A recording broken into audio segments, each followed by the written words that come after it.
किसान अन्नदाता ही नहीं जीवन दाता भी है, इसको दिन करा करने का काम न करे। जय हिंद। वित्त मंत्री के नाते जब बजट पढ़ रहे थे तो मैंने पूरे ध्यान से उस बजट को सुना और फिर मैंने घर जाकर भी पूरे बजट को पढ़ा, एक एक पन्ने को बार बार पढ़ा।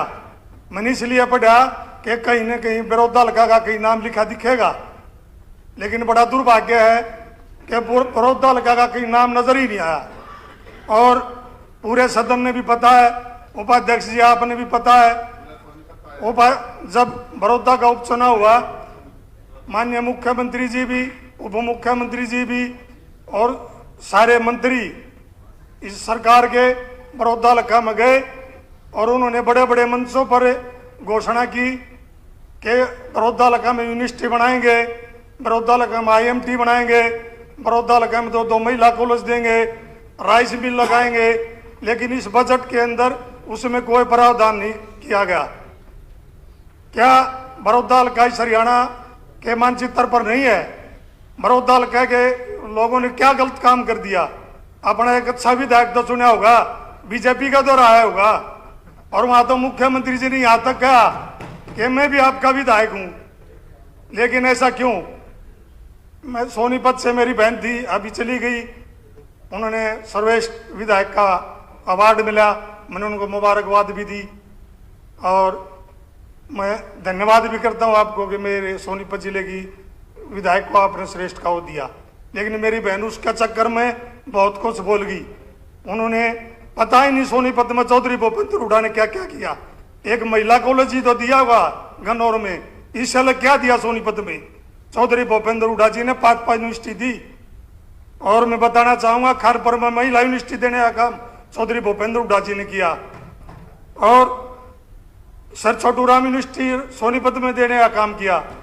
राजीव गांधी एजुकेशन सिटी देने का सोनीपत में चौधरी भूपेंद्र हुड्डा जी ने काम किया। ये देख सुनामी थी, कोई बात नहीं, इलेक्शन आने जाने होते हैं, फिर समय आएगा फिर बताएगा सोनीपत लोकसभा क्षेत्र। ये तो समय सबसे बड़ी बात होती है। और मैं फिर दोबारा से बजट पर आऊंगा। मैंने फिर रोजगार की बात अगर करें, बजट सत्र में कहीं भी नजर नहीं आया। जब हरियाणा प्रदेश में चौधरी भूपेंद्र हुड्डा जी की सरकार थी तो हरियाणा प्रदेश प्रति व्यक्ति आय में नंबर 1 था, प्रति निवेश में नंबर 1 था, रोजगार में नंबर 1 था, बुजुर्गों के मान सम्मान में 1 था, खिलाड़ियों के सम्मान, विकास और खुशहाल में पूरा हरियाणा प्रदेश नंबर 1 पर था। लेकिन आज हरियाणा प्रदेश का युवा इतना बेरोजगार हो चुका है जो कि हरियाणा का युवा अपराध की तरफ, भ्रष्टाचार की तरफ जा चुका है। ये इस हरियाणा प्रदेश की युवा की मजबूरी है, क्योंकि रोजगार इस हरियाणा प्रदेश में छोड़ा ही नहीं सरकार ने। और अगर बेरोजगारी की बात करें, पढ़े लिखे जो युवा हमारे हरियाणा प्रदेश के हैं, चाहे वो MSc पास हो, चाहे BTech पास हो, MTech पास हो, MPhil पास हो, वो D ग्रेड की नौकरी करने पर मजबूर। आज जब चौधरी भूपेंद्र हुड्डा की सरकार थी तो DC रेट के कोई नौकरी करने को लिए तैयार नहीं था। आज DC रेट के लिए भी जितने हमारे विधायक बैठे हैं सबके घर लंबी लंबी लाइनें सुबह लगती हैं कि मेरे को DC रेट पर लगवाया जाए। ऐसा हरियाणा प्रदेश के साथ क्यों? युवा के साथ धोखा है, ऐसा नहीं होना चाहिए। और अपराध की अगर बात करें, चौधरी भूपेंद्र हुड्डा जी की जब सरकार थी उन्होंने प्राथमिकता प्रदेश को अपराध में खत्म करने का काम किया। या तो बदमाश हरियाणा प्रदेश को छोड़ गया या फिर सलाखों के पीछे जाने का काम अगर किसी ने किया था चौधरी भूपेंद्र हुड्डा सरकार में किया। अगर आज अपराध की बात करें तो आज हरियाणा प्रदेश 1 नंबर है।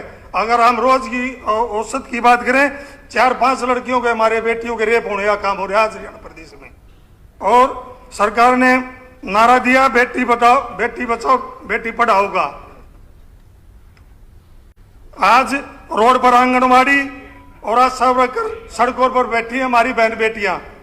जब भी किसी भर्ती का पेपर होता है, हमारी बहन हमारी बेटियां बस में लटक कर जाती हैं 150 किलोमीटर पर, और उनके जाने का कोई भी समाधान सरकार नहीं करती।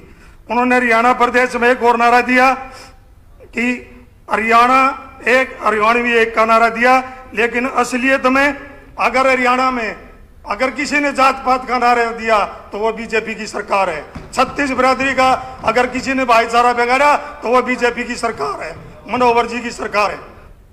और अगर बात करें बुढ़ापा पेंशन की, सरकार में बैठे जो साझा की सरकार, गठबंधन की सरकार, हमारे उप मुख्यमंत्री जी ने ना कहा था कि 5100 रुपये हम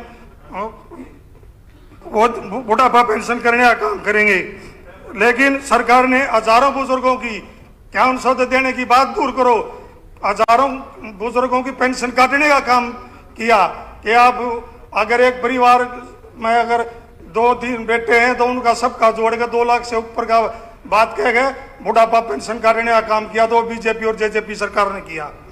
अगर गरीब के लिए योजना चलाने की बात की, लेकिन हमारे समय में गरीब को जो तेल, नमक, दाल, चीनी मिलती थी, अगर किसी को बंद करने का काम किया गरीब को तो वह बीजेपी और जेजेपी सरकार ने किया।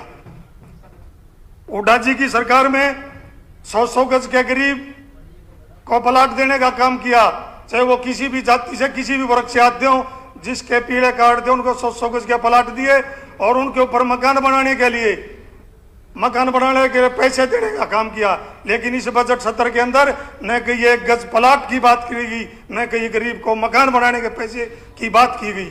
और पूरे 7 साल हो गए, आप बता दो कि किसी भी गरीब आदमी को मकान बनाने के अगर पैसे दिए गए हों, वो एक गज प्लाट देने की बात की गई हो, और कर्मचारियों को पक्के करने का वादा किया, निभाना तो दूर की बात है, आपने तो कर्मचारी नौकरी से निकालने का काम किया।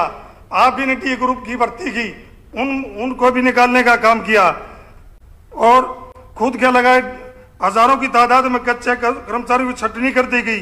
कुल मिलाकर ये सरकार ने जो भी बोला उसके विपरीत काम किया।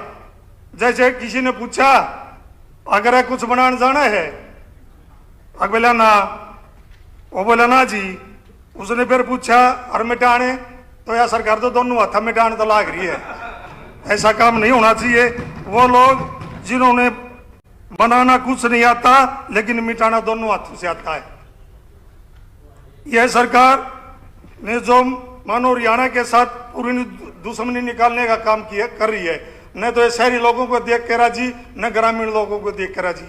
आपने देखा जब गांव के किसान यहाँ से चले दिल्ली की तरफ, तो उन्होंने वहाँ लाठी चलाकर, पीपड़ी में लाठी चलाकर रोकने का काम किया, और किसानों को गठबंधन की सरकार को लाठियां बरसाई की। इस बटन इसी मंत्री जी